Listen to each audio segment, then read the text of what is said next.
Yeah, so when you're painting a car that's already been pre-assembled, one of the things you have to be careful of is you really have to take precautionary measures to mask the undercarriage. The last thing you want to do is to have primer and black paint blown onto some of the suspension components that are already beautifully installed. It's the little things like that. So often will you be on the freeway and you'll be looking at a car that's got a fresh paint job on it, and you can't help but notice the black gas tank is the blown in body color of the car.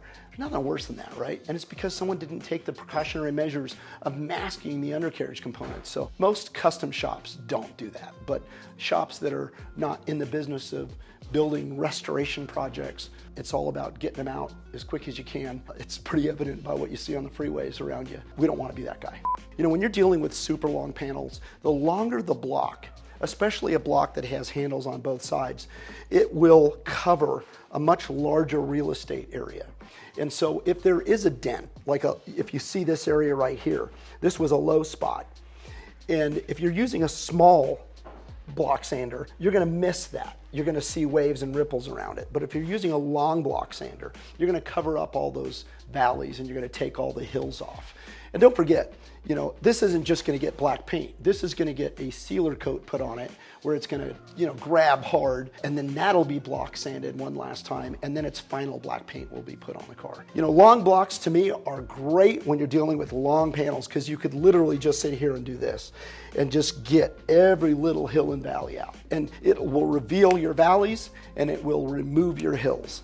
And that's the idea of a long block. And so when you've got a valley, that's where you fill it with filler or primer. If it's really minor, you can do it with primer. I'm not a big fan of filling valleys with primer because I think primer moves too much. I would rather use a hardening agent.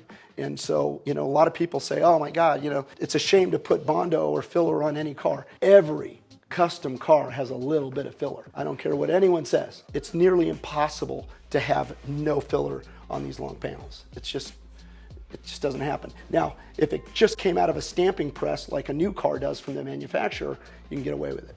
But these old cars, and even the aftermarket components and the reproduction parts, I see little ripples in those all the time.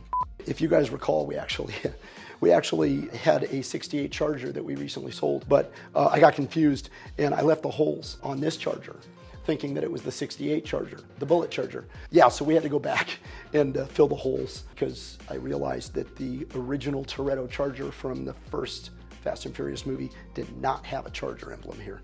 So yeah, that was me. Sometimes I forget stuff. I'm old. That's my excuse.